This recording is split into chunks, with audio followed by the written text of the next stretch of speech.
नमस्कार दोस्तों। वैसे तो मेरा प्लान आज मेंस से संबंधित किसी एक पेपर को डिस्कस करने का था और ख़ास तौर पे पेपर 4 को डिस्कस करने के लिए था, क्योंकि जैसा कि मैं पहले भी चर्चा कर चुका हूँ कि पेपर 1, 2, 3 में इस बार पेपर 1 में ओवरऑल जो स्कोरिंग रही है, जो मार्क्स रहे हैं वो काफ़ी कम रहे हैं। जो अच्छे स्टूडेंट्स हैं उनके मार्क्स 100 के अराउंड रहे हैं, अदरवाइज सबकी जो मार्क्स हैं 50 टू 70 मार्क्स के बीच में वेरी की एवरेज मार्किंग। तो उस पर चर्चा करने से पहले मैं पेपर 4 पे चर्चा करना चाहता था, क्योंकि पेपर 4 में टाइम लगता है और पेपर 4 के बारे में काफी ज्यादा क्वेरीज थी कि उसमें मार्क्स कैसे हाई स्कोर किए जाएं, क्योंकि वहां पे भी लोगों के 100 तक पहुंच जाते थे, लेकिन 100 के ऊपर करना टफ टास्क होता है। लेकिन चूंकि आरपीएससी ने 22 तारीख को एक नोटिफिकेशन जारी करके प्रिलिमिनरी एग्जाम है जो उसके सिलेबस में चेंज स्थापित किया है, चेंज बताया है, इंग्लिश और हिंदी दोनों का कंपैरिजन करके मैं बताऊंगा कि क्या मेजर चेंजेस हैं। तो अब वो चूंकि हो सकता है कि प्रिलिमिनरी एग्जाम जो काफी जल्दी ले लिया जाए, तो इसलिए मैंने अपने मेंस के पेपर की बजाय इस टॉपिक को डिस्कस करना थोड़ा ज्यादा जरूरी समझा। ये दोनों ही कैंडिडेट जो कि पहले भी एग्जाम दे चुके हैं और जो इस बार एग्जाम दे रहे हैं, उनको समझने के लिए बहुत ज्यादा इंपॉर्टेंट है कि सिलेबस की इंपॉर्टेंस क्या होती है और सिलेबस में एक्चुअल में क्या चेंज हुआ है। क्या देखो, कहने को बहुत मेजर चेंज हुआ, बहुत इलाका जो है कहने को बढ़ गया है, लेकिन कितना इम्पैक्टफुल है उसकी चर्चा हम कर लेंगे। तो सबसे पहले मैं आपको दिखा देता हूं उनका नोटिफिकेशन कब आया है। उनके नोटिफिकेशन में उन्होंने क्या कहा है। राजस्थान लोक सेवा आयोग की तरफ से 22 जुलाई 2021 को 22 ऑफ जुलाई 2021 को ये नोटिफिकेशन आया, जिसमें कि साफ साफ लिखा हुआ कि अभ्यर्थियों को सूचित किया जाता है कि जो भी राजस्थान राज्य एवं अधीनस्थ सेवाएं संयुक्त प्रतियोगी प्रारंभिक परीक्षा, देखो ये याद ध्यान रखने की जरूरत है कि प्रारंभिक परीक्षा यानी प्रिलिमिनरी एग्जाम जो है, फर्स्ट स्टेज ऑफ एग्जाम है, उसके पाठ्यक्रम यानी जो उसका सिलेबस है उसको चेंज किया गया। अभी मेंस के सिलेबस के बारे में कोई चर्चा नहीं की गई, लेकिन संभावना ऐसी है कि हो सकता है मेंस में भी कुछ चेंजेस आ जाएं। कुछ ऐसे टॉपिक हैं जिनको कम ज्यादा किया जाए या जिनको चेंज किया जाए, और हर बार का ट्रैक रिकॉर्ड रहा है 2013, 2016 और 2018 तीनों बार ही सिलेबस में कुछ ना कुछ परिवर्तन किया गया था। मेंस का तो प्री में इस बार चेंज किया गया और वो इस वेबसाइट से आपको मिल सकता है। इंग्लिश और हिंदी दोनों में ही अवेलेबल है, तो यू कैन फाइंड आउट कि इंग्लिश का कौन सा है, हिंदी का कौन सा, साफ साफ लिखा हुआ है, तो उसको डाउनलोड कर लो। और मेरी व्यक्तिगत सलाह सबसे ज्यादा इंपॉर्टेंट ये होती है कि आपको सिलेबस रटा हुआ होना चाहिए। मैं अपने पहले के अदर इंस्टीट्यूट्स के लेक्चर में बोल चुका हूं कि जैसे कि इंडिया की कॉन्स्टिट्यूशन की प्रीएम्बल, जैसे कि हमारी प्रस्तावना कहा जाता है, उद्देशिका कहा जाता है, वो आपके टिप्स पे होनी चाहिए। उसका एक एक शब्द, इस बार पॉलिटी में 2 नंबर में लिबर्टी कितने टाइप की होती है इसका क्वेश्चन आ ही गया था। तो अगर जिसको प्रीएम्बल याद थी, जिसको प्रस्तावना याद थी, उसके 2 नंबर एज इट इज आए होंगे। लेकिन इसके साथ साथ ये प्रीएम्बल और ऐसी जो चीजें हैं वो आपको अदर क्वेश्चंस को अच्छे तरीके से डील करने की भी क्षमता प्रदान करती हैं। तो इसका ध्यान रखना है कि हमें syllabus, old year question papers और कुछ ऐसी बेसिक चीजें जैसे डीपीएसपी, फंडामेंटल राइट्स हैं, या फिर इंडिया का मैप्स है, जो रिवर सिस्टम, कुछ ऐसी चीजें वो मैं थोड़े थोड़े टॉपिक्स के साथ साथ कवर करता जाऊंगा। वो हमें टिप्स पे होनी चाहिए और मैं कोशिश करूंगा कि जो शॉर्ट ट्रिक्स मैंने बनाई थी मैं उनको आपको दे दूं, जिससे कि आपको फायदा हो। अगर हो सकता है आप अपनी शॉर्ट ट्रिक बनाना चाहो तो भी मोस्ट वेलकम है, क्योंकि होता ही है कि जो आदमी खुद की शॉर्ट ट्रिक बनाता है वो ज्यादा बेहतर तरीके से याद रहती है। तो ये उनका सिलेबस चेंज हुआ था और इस नाम से उपलब्ध है, तो ये देख सकते हैं। अब अपन अब करते हैं कंपैरिजन। इंग्लिश और हिंदी दोनों में मैं कंपैरिजन करके दिखाऊंगा आपको कि भाई हुआ क्या है। ये देखिए, सबसे पहले इंग्लिश में बात करते हैं। देखो, कंपैरिजन की वेबसाइट है, इवन आप लोग भी ये कंपैरिजन कर सकते हो। draftable.com कंपेयर एक वेबसाइट है जहां जाके आप 2 डॉक्यूमेंट्स को कंपेयर कर सकते हो। मैंने 2018 और 2011 जो है इन दोनों को कंपेयर करने की कोशिश की है। फर्स्ट पेज में कुछ खास कंपैरिजन के लिए है नहीं, आरपीएससी के नेम में कैप्स लॉक और उसका डिफरेंस है। उसके अलावा 2018 और 2021 का डिफरेंस है। इंपॉर्टेंट चीज ध्यान रखने की है कि पेपर किसका होता है, general knowledge and general science, और इसमें 15 क्वेश्चन जो है क्वांट के इंक्लूडेड ही होते हैं, क्वांट एलआर के। मैं अपने पहले वाले लेक्चर में भी उसको एक्सप्लेन कर चुका हूं, तो ये ध्यान रखना है। पहली चीज ये कि यहां जो डिस्कशन होगा या फिर जो पेपर है वो 200 मार्क्स का है, 150 क्वेश्चंस आते हैं उसमें, और नेगेटिव मार्किंग भी है, साफ साफ लिखा हुआ 1/3। जैसे कि मान लीजिए 3 नंबर का कोई क्वेश्चन है, तो उसमें अगर आप गलत करते हो तो नेगेटिव मतलब 1 मार्क उसका आपका कट जाएगा। यहाँ पे 1 मार्क का क्वेश्चन नहीं होता, अराउंड 1.33 समथिंग मार्क्स का क्वेश्चन है, क्योंकि 200 मार्क्स है और 150 क्वेश्चन है। चलो, यहाँ ज्यादा कंपैरिजन के लिए कुछ खास नहीं है। ऐसा ही हिंदी में भी मैंने दोनों ही जगह कंपैरिजन के लिए चीजें रखी हैं, ठीक है। तो यहाँ कुछ बड़ी बात नहीं है। अब चलते हैं इंग्लिश के कंपैरिजन पे। पहले सबसे पहले देखते हैं सिलेबस का फर्स्ट पार्ट। सिलेबस के फर्स्ट पार्ट में उन्होंने राजस्थान की history, art, culture, literature, tradition and heritage की बात की है। तो अगर मैं पहला टॉपिक देखूं, major landmarks in history of Rajasthan, major dynasties, their administrative and revenue system, socio cultural issues. तो अगर यहाँ पे देखूं तो पहले इन्होंने प्री हिस्टोरिक साइट्स की बात कर ली। तो प्री हिस्टोरिक साइट्स जो हैं मैं बताऊंगा आपको कि वो पहले से ही कवर है, कैसे कवर है वो भी मैं बताता हूं आपको। इसके अलावा अगर historical Rajasthan, important historical centre of early Christian area, society, religion and culture in ancient Rajasthan. Political cultural achievement की जब बात करते हैं, देखो यहाँ मेजर डायनेस्टीज जो है, गोहिल है, प्रतिहार है, चौहान, परमार, ये उन्होंने क्या किया, स्पेसिफिक सिस्टम कर दिया। यहाँ पे अगर आप देखें तो स्पेसिफिक नहीं था कि भाई कौन कौन सी डायनेस्टी आपको पढ़नी है। तो ये बड़ा हो गया सिलेबस, दिखने में बड़ा हो गया सिलेबस, लेकिन बेटर चीज ये है कि उन्होंने स्पेसिफिक कर दिया कि आपको ये ही पढ़नी है। और उन्हीं के यहाँ पे भी देखो एडमिनिस्ट्रेटिव एंड रेवेन्यू सिस्टम था, सोशियो कल्चरल इश्यूज थे, यहाँ पे भी administrative and revenue system in medieval Rajasthan दिया हुआ है। खासतौर पे सोशियो कल्चरल इश्यूज नहीं दिए हैं, लेकिन ऐसा मत मानिएगा कि ये नहीं पढ़ने तो वो भी हैं। तो मैंने पहला एग्जाम्पल देके यही समझाया है कि ये एलिबरेट कर दिया है, सिलेबस बड़ा नहीं हुआ है, एलिबरेटेड है। तो बेहतर फायदा आपको यही है कि अब आप कंसाइज होके ज्यादा बेहतर तरीके से पढ़ सकते हो। अगर मैं फ्रीडम मूवमेंट और पॉलिटिकल अवेकनिंग एंड इंटीग्रेशन की बात करूं तो वह सिलेबस में है, साफ साफ लिखा हुआ है कि इमरजेंस ऑफ मॉडर्न राजस्थान। तो फ्रीडम मूवमेंट के दौरान ही तो इमरजेंस हुआ। सोशल अवेकनिंग है राजस्थान ड्यूरिंग 1920th सेंचुरी है। पॉलिटिकल अवेकनिंग की बात है तो यहाँ देखो, यहाँ लिखा भी है कि एक सेकेंड, पॉलिटिकल अवेकनिंग लिखा हुआ है। तो यही उन्होंने यहाँ पे कन्वर्ट करके लिख दिया है। बस उन्होंने 19 and 20 सेंचुरी बोल दिया है, मतलब 19वीं और 20वीं शताब्दी बोल दिया। अगर हिंदी में हम देखना चाहें तो हिंदी में भी हम देख सकते हैं कि जो आधुनिक राजस्थान का उदय 19वीं 20वीं शताब्दी के दौरान, यहाँ पे जो लिखा था वो था जन जागरण में राजनीतिक एकीकरण और स्वतंत्रता आंदोलन। यहाँ पे उन्होंने क्या कर दिया, 19वीं 20वीं सदी कर दिया। ओवरऑल राजस्थान का जो एकीकरण हुआ है, जन जागरण हुआ है, स्वतंत्रता आंदोलन था, वो 19वीं 20वीं सदी में ही तो था। तो वापस मैं कह रहा हूं कि कोई मेजर चेंज नहीं है, केवल उस चीज को एलैबोरेट कर दिया। अच्छा, एक चीज और है कि यहाँ पे जो राजनीतिक जागरण लिखा है, इसमें समाचार पत्रों, राजनीतिक संस्थाओं, इन सब की जो भूमिका है, इसके कुछ नोट्स मैंने अच्छे से बना रखे हैं। तो मैं कोशिश करूंगा मैं इनके नोट्स आपसे शेयर कर दूं।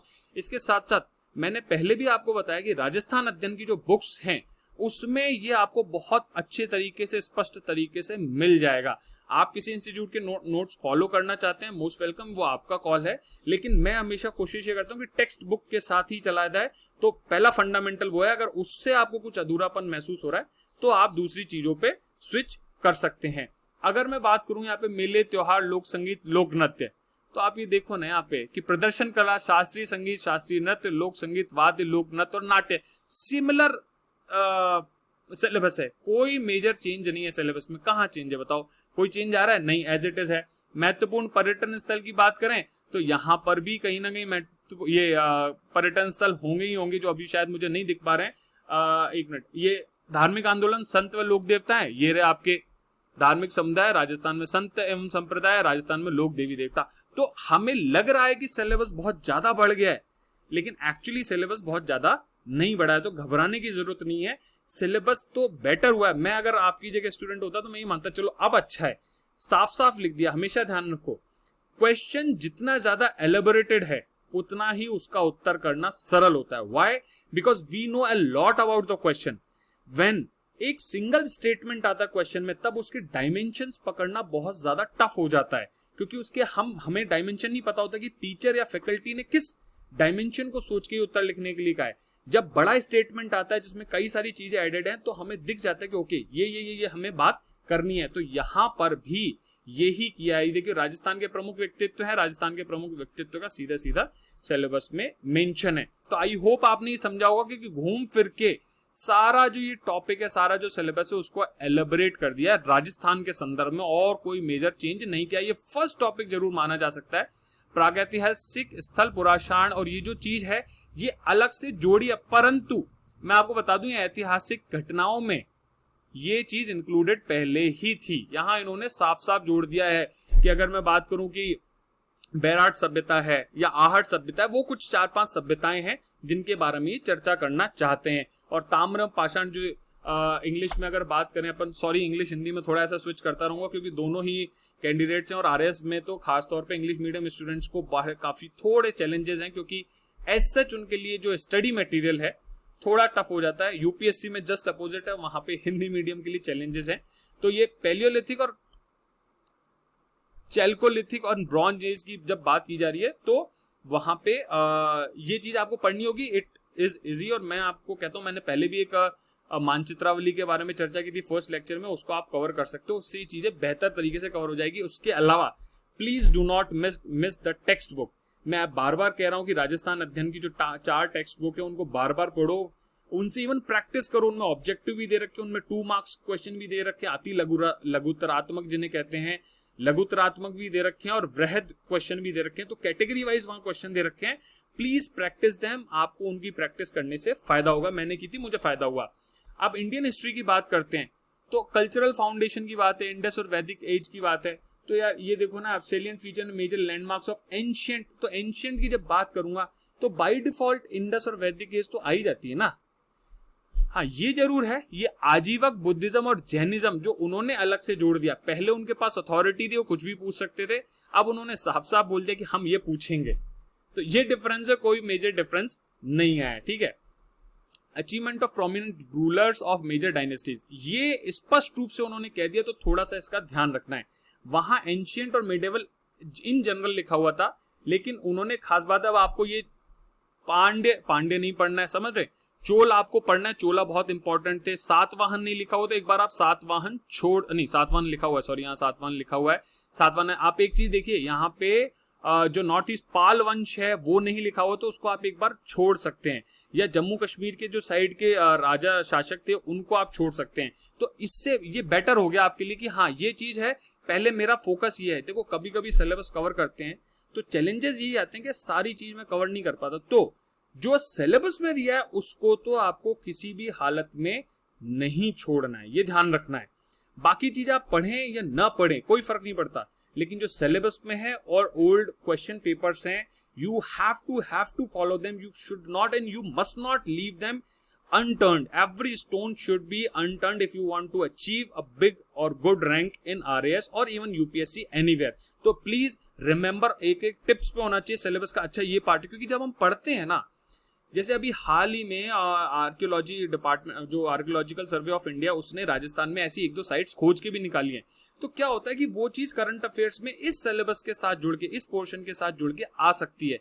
तो हमें जब तक सिलेबस याद नहीं होगा तब तक हम न्यूज़पेपर की उस न्यूज को इसके साथ नहीं जोड़ पाएंगे। तो इसलिए मैं बार बार कह रहा हूं कि आपको सिलेबस याद होना चाहिए। और इसके अलावा देखो मेजर डायनेस्टीज इन्होंने यहाँ छोड़ा था, लेकिन मेजर डायनेस्टीज में इन्होंने साफ साफ बोल दिया क्या क्या चाहिए। आर्ट एंड आर्किटेक्चर है, ये यहाँ लिखा ही हुआ है, आर्ट एंड आर्किटेक्चर, तो ये इन्होंने एंशिएंट इंडिया कह दिया।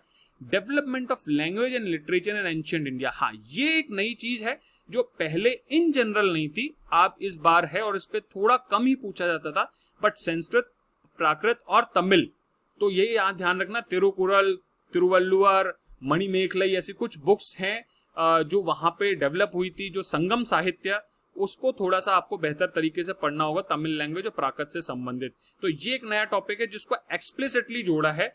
इन जनरल इस पे क्वेश्चन पहले बनता नहीं था। यहाँ पे देखो सल्तनत पीरियड, भाई इन्होंने लिख दिया मिडिवल इंडिया, तो सल्तनत उसमें आता ही है, विजयनगर आता था उसमें, और मुगल पीरियड आ ही जाता था। और इसके अलावा ये देखिए ये सारी चीजें जो हैं ये पहले से ही इसमें इंक्लूडेड हैं। Religious and literary contribution of भक्ति एंड सूफी मूवमेंट, ये भी कहीं मॉडर्न, देखो मिडिवल जब भी आप पढ़ोगे तो सूफी और आप भक्ति मूवमेंट को मिस कर ही नहीं सकते, तो ये पहले से ही इसमें इंक्लूडेड था, बस इसको एक्सप्लिसिटली यहाँ पे साफ साफ लिख दिया है, ठीक है। मॉडर्न की बात करें, मॉडर्न पीरियड की बात करें, तो दोनों में ही इंडियन नेशनल मूवमेंट आएगी साफ साफ स्पष्ट रूप से। इसमें ये जरूर है कि सोशल रिलीजियस रिफॉर्म की बात की है, वेरियस लीडर्स इंस्टीट्यूशन है। यहाँ पे अगर हम बात करते हैं तो मॉडर्न हिस्ट्री है about the middle and the 18, ये ठीक है, significant events, personality and issues लिखा हुआ था, तो इसमें भी सारे आंदोलन आते थे। 4 आंदोलन है, स्वदेशी की बात करें, असहयोग की बात करें, सविनय अवज्ञा की बात करें, और भारत छोड़ो आंदोलन, ये 4 मेजर आंदोलन है। इंग्लिश में बोले इसको स्वदेशी मूवमेंट है, नॉन कॉपरेशन है, सिविल डिसोबीडियंस है, एंड क्विट इंडिया मूवमेंट, ये चारों movement by default Indian national movement के कोर हैं, तो ये चारों आने ही हैं। यहाँ पे बस क्या किया है, उस तरीके को नाम दे दिया है, स्पष्ट रूप से बता दिया कि देखो लिखा है ना कि its various stages, streams and important contribution.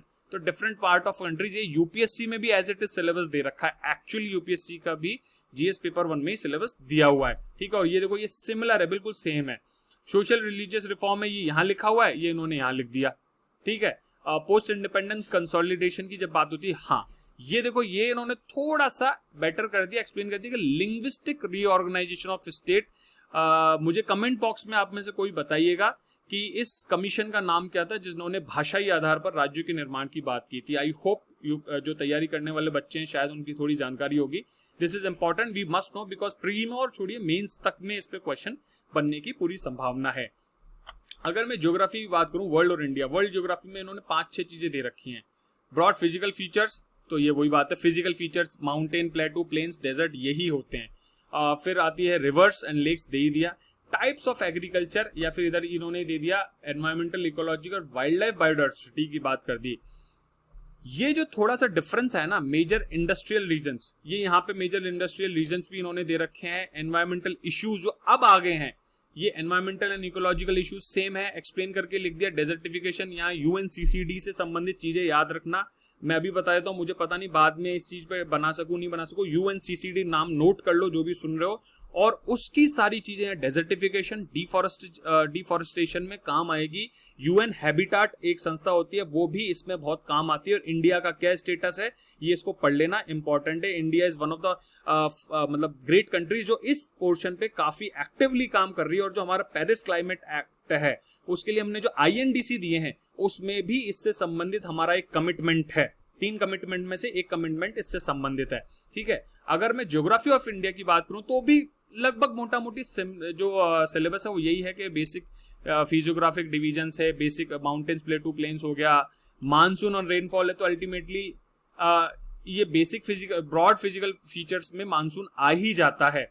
Minerals की बात है तो मिनरल्स है, मैकेनिज्म मानसून, ये इसमें आप ये देखिए मिनरल्स, आयरन और मैंगनीज, बक्साइट लिखा हुआ है, ये यहाँ पे भी लिखा हुआ है। यहाँ बस एटॉमिक को साफ कर दिया, तो इसका मतलब देखो ये एटॉमिक है, तो यहाँ देखो नॉन कन्वेंशनल लिखा हुआ है पावर रिसोर्स में, तो ये सिमिलरिटी है। मेजर इंडस्ट्रियल रीजन है, मेजर इंडस्ट्रियल रीजन हो गया, नेचुरल ये रहा, ठीक है। तो ये ट्रांसपोर्टेशन वाली बात थी, तो ट्रांसपोर्टेशन सॉरी एज सच नहीं है, लेकिन नेशनल हाईवे और मेजर ट्रांसपोर्ट कॉरिडोर्स की बात है, जैसे में कि नॉर्थ साउथ कॉरिडोर हो जाएगा, वेस्ट टू ईस्ट कॉरिडोर हो जाएगा, जो क्वाड्रिलेटरल है, गोल्डन क्वाड्रिलेटरल आ जाएगा, सागरमाला प्रोजेक्ट है, भारतमाला प्रोजेक्ट है, वो सब अब इन कॉरिडोर्स में आ जाएगा। इवन अभी जो अगर मैं बात करूं कि ये Mumbai to Delhi industrial corridor है, DMI, Delhi Mumbai industrial DMIC है, और उसके साथ साथ में वेस्ट कॉरिडोर है, नॉर्थ, ये 4-5 कॉरिडोर अलग बन रहे रेलवे फ्रेट के लिए, तो वो सब चीजें इसमें इंक्लूड हो जाती हैं। तो ये अपने को पढ़ना होगा, पढ़ लेंगे वो तो पढ़ लेंगे, सबको पढ़ना ही है, सिलेक्शन होना है तो पढ़ना ही पड़ेगा, ठीक है। इसके अलावा अगर मैं ज्योग्राफी ऑफ राजस्थान की बात करूं तो भी मोटा मोटी आप ये समझो सिमिलर ही है, थोड़ा सा डिटेल्ड है, एक्सप्लेन कर दिया है उन्होंने, ज्यादा कुछ इशू रेज करने की परेशानी नहीं है। देखो भाई वही है, ब्रॉड फिजिकल फीचर्स में मैंने पहले ही बताया कि फिजियोग्राफिक रीजन्स हैं, कितने रीजन्स हैं, अगर कोई कमेंट करना चाहता है तो कर सकता है। क्लाइमेटिक कैरेक्टरिस्टिक्स हैं, मेजर रिवर्स लेक्स हैं, नेचुरल वेजिटेशन एंड सॉइल, ये सारी चीजें इसके अंदर आ गई। एक्चुअली इस 1 लाइन में ये 4 चीजें कवर हो गई। नेचुरल रिसोर्सेज ऑफ राजस्थान है, क्लाइमेट, नेचुरल वेजिटेशन, ये देखो natural vegetation, forest, wild life, biodiversity, तो ये आपके यहाँ पे आ जाएगा, इसमें नेचुरल वेजिटेशन सॉइल में आ जाएगा, और बायोडाइवर्सिटी एंड इट्स कंजर्वेशन में वैसे ही आगे। देखो ये टूरिस्ट सेंटर्स एंड सर्किट्स, ये ऊपर अगर आपको याद हो तो वहां पे भी संबंधित है, वहां से रिलेट करके भी आप इसको पढ़ सकते हो। मिनरल्स में मेटालिक, नॉन मेटालिक है, तो ये आपके मिनरल्स भी आ जाएगा, माइंस एंड मिनरल्स में आ गया। पॉपुलेशन इन्होंने अलग से दे रखा है, तो यहाँ पे आपका जो ये है पॉपुलेशन ग्रोथ डेंसिटी, तो ये एलिबरेट करके लिख दिया इन्होंने, तो परेशान होने की जरूरत नहीं, कितना बड़ा सिलेबस हो गया, सिलेबस बढ़ गया, ऐसा हुआ काट दिया दुनिया ने कि बहुत ही नहीं, ऐसा कुछ नहीं है, बिल्कुल सरल है, ज्यादा बेटर है, ज्यादा इजी है, मैं ये कहता हूँ। और जब भी पढ़ाई करो हमेशा सिलेबस के अकॉर्डिंग करो, एक एक टर्म लो, गूगल पे सर्च करो, नोट्स उठाओ, बुक उठाओ, एडिशन करो, अपने नोट्स बनाओ, रिवाइज करो, चिंतन मनन निधि ध्यान, ये एक्टिविटी है जिससे आप ये चीज अचीव करते हो। ठीक है। अगर मैं आप बात करते हैं पॉलिटी की, इंडियन कॉन्स्टिट्यूशन पॉलिटिकल सिस्टम, घूम फिर के मैं आपको गारंटी देता हूं इसमें भी सिमिलर सिचुएशन है। और देखो यहाँ पे salient feature of Indian constitution, constitutional amendments important जो होते हैं, जैसे फर्स्ट कॉन्स्टिट्यूशनल अमेंडमेंट है, 25th है, 42nd है, 44th है, 69th है, 103 है, 102 है अभी। तो ये मेजर कॉन्स्टिट्यूशनल अमेंडमेंट्स हैं। तो हो सकता है और भी बहुत सारे हैं, एक्चुअली बहुत सारे हैं जो मैं अभी बोल नहीं रहा, तो इसका मतलब ये नहीं कि आप बोले याद नहीं है, जैसा ऐसा कुछ नहीं है, ठीक है। तो बात ये है कि प्रीएम्बल है, फंडामेंटल राइट्स, मैं पहले भी कह चुका हूं कि DPSP, directive principle of state policy, ये आपको रटे हुए होने चाहिए। फंडामेंटल ड्यूटीज आपको रटी हुई होनी चाहिए। आप विश्वास मानो कि मैं, जहां तक मुझे याद है कि किसी एक क्वेश्चन में मैं कोट करके आया हूं फंडामेंटल ड्यूटी को, कि हमारे आर्टिकल 51A में क्या दे रखा है, फंडामेंटल ड्यूटीज, जो कि स्वर्ण सिंह कमिटी की रिकमेंडेशन पे लगाई गई थी। तो मैंने उसको कोट किया, तो उन कोट करने से आई होप मेरे मार्क्स, आधा मार्क्स बढ़ा होगा। तो ये वो चीजें हैं जिनसे कि आपके मार्क्स बढ़ते हैं, ठीक है। इसके अलावा जो इंडियन पॉलिटिकल सिस्टम गवर्नेंस की बात है, तो इन्होंने साफ साफ देखो, president, PM, council of minister, parliament दे दिया, पार्लियामेंट दे दिया तो सारी चीजें इंक्लूड हो गई। इन्होंने पॉलिटी में थोड़ा सा उल्टा किया कि यहाँ एलोबरेटेड था, यहाँ शॉर्ट कर दिया है। बाकी ऊपर सब जगह क्या था, शॉर्ट था, उसको एलोबरेट कर दिया है। Supreme court and judicial review, तो घूम फिर के अभी समझो कि नेचर ऑफ इंडियन स्टेट, ये सारा यही चीज है। Constitutional assembly, democracy in India में सारी चीजें, पार्लियामेंट आ गया, रिकॉग्निशन ऑफ स्टेट है पहली कर चुके, कोलिशन गवर्नमेंट, पॉलिटिकल पार्टी, ये सब इस पार्लियामेंट के कॉन्सेप्ट में आ गया एक्चुअली। हाँ, ये कुछ संस्थाएं हैं, प्रेसिडेंट, पार्लियामेंट, ये यहाँ जो ना ये इसने दो भागों को तोड़ के लिख दिया, तो ये सारी चीजें कवर होंगी। इसमें ध्यान रखना, ऐसा नहीं कि ये चीजें आएंगी नहीं। सिलेबस आप दोनों रखो, जैसे कि पॉलिटी वाले सेक्शन में आप 2018 वाला जो है 2018 वाला उसको कवर करो, ठीक है। Public administrative system of Rajasthan, ये थोड़ा सा ही ध्यान रखना है, ये हमें पता ही होना चाहिए। बाय डिफॉल्ट पॉलिटी में हम ये सब चीजें पढ़ते ही हैं। डिस्ट्रिक्ट एडमिनिस्ट्रेशन, ये लोकल सेल्फ गवर्नमेंट्स, 1993 का जो अमेंडमेंट है, 73rd एंड 74th, हाँ ये आप ऐड कर सकते हो वहां पे कि इंपॉर्टेंट कॉन्स्टिट्यूशनल अमेंडमेंट है, संवैधानिक संशोधन है, संविधान में संशोधन किया गया था, तो वो चीज है। अगर मैं इकोनॉमिक कॉन्सेप्ट और इंडियन इकोनॉमी की बात करूं, तो वहां पे भी कुछ चेंजेस हैं, और वो केवल एक जीएसटी ऐड हुआ है, बाकी सब देखो सेम है, बाकी बिल्कुल सेम है। अच्छा, ये जो ग्रीन कलर या रेड कलर में होता है ये चेंज होता है, ध्यान रखना, बाकी तो सेम है, एज इट इज सेम है। इन्फ्लेशन कॉन्सेप्ट ये सब देख लो, आप खुद देख सकते हो। Basic concept of economy, basic concept of economics बिल्कुल सेम है, जीएसटी ऐड किया हुआ है, तो उसमें चिंता करने की कोई जरूरत नहीं है। इकोनॉमिक डेवलपमेंट एंड प्लानिंग की अगर मैं बात करता हूं, तो शुरू में 5 ईयर प्लान इन्होंने यहाँ दे रखा था, आज इन्होंने उसको थोड़ा सा चेंज कर दिया, क्योंकि आप सब लोगों को भी पता है कि अब हमने 5 ईयर प्लान का जो सिस्टम है उसको चेंज कर दिया। लेकिन नीति आयोग भी 3, 7 और 15 का जो कॉन्सेप्ट है उसको लेके आया, वो क्या है वो पता करो, और उसका क्या इंपैक्ट हो रहा है, क्या उसका रिजल्ट आ रहा है, क्या उसकी रिव्यू मीटिंग है। नीति आयोग की वेबसाइट पे आपको ये तीनों चारों चीजें आसानी से मिल जाएगी, आप उनको पढ़ सकते हो। थोड़ा एक रीडिंग मारो जिससे कि आपको पता चले, नहीं तो आप किसी न्यूज़पेपर का आर्टिकल से आप इस चीज को कवर कर सकते हो, ठीक है। Current status, issues, initiatives of, देखो करंट स्टेटस पता होना है कि भाई कोविड काल के दौरान पिछले 1.5-2 साल में हमें इकोनॉमी का क्या स्टेटस है, आत्मनिर्भर भारत जैसी जो स्कीम्स आई हैं उनका क्या इंपैक्ट है, उसके जो 5 स्टेजेस थे, और अभी हाल में जो बजट आया है उसमें उन्होंने क्या इनिशिएटिव्स लिए हैं, क्या मतलब अनाउंसमेंट किए हैं, वो आपको पता होना चाहिए। एक इंपॉर्टेंट चीज उन्होंने क्या किया, हैप्पीनेस इंडेक्स जोड़ दिया, तो मुश्किल से आधे घंटे का टॉपिक है, कोई भी पढ़ लेगा, ढंग से पढ़ लेना बस। HDI पहले से इंक्लूडेड था, पॉवर्टी अनएम्प्लॉयमेंट देखो बिल्कुल सेम है, कोई इशू ही नहीं है, सेम है। इकोनॉमिक्स में कोई मेजर चेंज नहीं है, 2-3 चीजों को छोड़ के, क्योंकि जीएसटी, देखो मैं आपको बताऊं, यहाँ जीएसटी लिखा हुआ नहीं था, लेकिन जीएसटी उन्होंने पूछा है, तो ऐसे मत सोचो कि वो जीएसटी नहीं पूछेंगे। सिलेबस में जो चीज नहीं लिखी है, मान लो अगले साल कुछ बड़ा चेंज हो जाता, तो उस छोटे से मतलब एक चीज के चेंज के लिए वो सिलेबस चेंज नहीं करते, वो क्वेश्चन में ऐड कर लेंगे। क्यों? क्योंकि करंट अफेयर्स है, समझ रहे हो? आई होप आप लोग समझ रहे हो कि करंट अफेयर्स के नाम पे उसको ऐड कर लेंगे। तो केवल सिलेबस नहीं, सिलेबस को सोच के समझ के चलना है कि यार ये चीज इंपॉर्टेंट है, इसको करना है। और मैंने पहले भी कहा कि देश देशांतर या फिर बिग पिक्चर का रोज आधे घंटे प्लीज हर कोई एक एपिसोड देखे। इकोनॉमी ऑफ राजस्थान की अगर मैं बात करता हूं, तो भी कोई खास मेजर चेंज नहीं है, सेम है। बस एक चीज है, programmes and scheme, government welfare scheme है, और वही major welfare scheme for state government, same, everything is same. Science technology में थोड़ा सा डिफरेंस है, लेकिन वो एक्चुअली डिफरेंस नहीं है भाई, वो बिल्कुल सिमिलर है। देखो ह्यूमन बॉडी में क्या ये आपका नहीं आएगा, food and nutrition, blood groups नहीं आएगा, RH फैक्टर नहीं आएगा, सब कुछ आएगा। Infection, non infection, zoonotic diseases important तरीके से ऐड कर दिया। क्यों? क्योंकि कोविड-19 चल रहा है, इतना बवाल कटा हुआ है, तो जूनोटिक डिजीज के बारे में पता होना चाहिए। कमेंट बॉक्स में कोई बताना चाहे तो मुझे जूनोटिक डिजीज क्या होती है वो बता सकता है। मतलब मुझे तो पता है, लेकिन जस्ट टू बी श्योर कि यस यू आर पार्टिसिपेटिंग। मैं जो क्वेश्चन दे रहा हूं मैं केवल ये श्योर करना चाहता हूं कि आप लोग भी थोड़े भागीदार हैं, क्योंकि जब तक भागीदारी नहीं होगी तब तक आप लोगों को मजा नहीं आएगा और अच्छी चीजें अच्छे से समझ में नहीं आएंगी। रीजनिंग एंड मेंटल एबिलिटी की बात करो तो भी लगभग सिमिलर सिलेबस है, कोई मेजर चेंज नहीं है। Number series, letter series, old man, तो ये सीरीज सिस्टम है।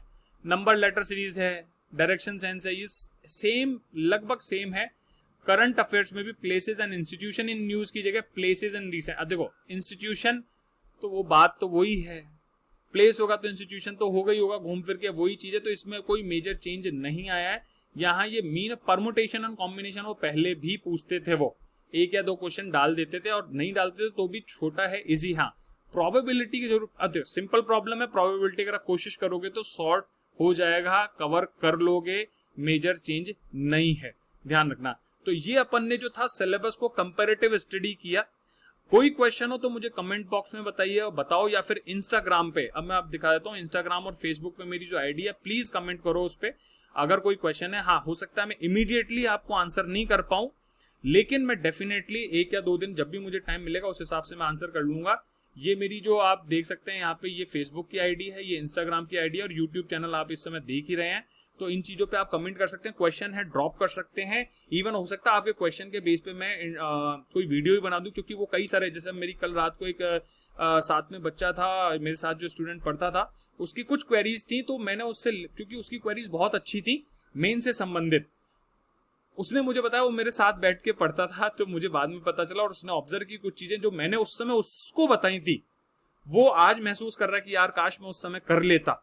तो इस चीज का ध्यान रखो, मुझे कमेंट बॉक्स में इश्यूज लिखो, मैं उनके आंसर लिखूंगा और मैं एक वीडियो बना दूंगा कि ये फ्रीक्वेंटली आस्क्ड क्वेश्चंस, FAQ जिन्हें कहा जाता है, उस पे अपन इन चीजों को कवर करेंगे। इसी के साथ दोस्तों जय हिंद जय भारत। अगली बार मैं लेके आऊंगा पेपर 4 के ऊपर एक डिस्कशन, मतलब छोटा सा वीडियो, जिससे कि आपको पेपर 4 कवर कैसे करना है।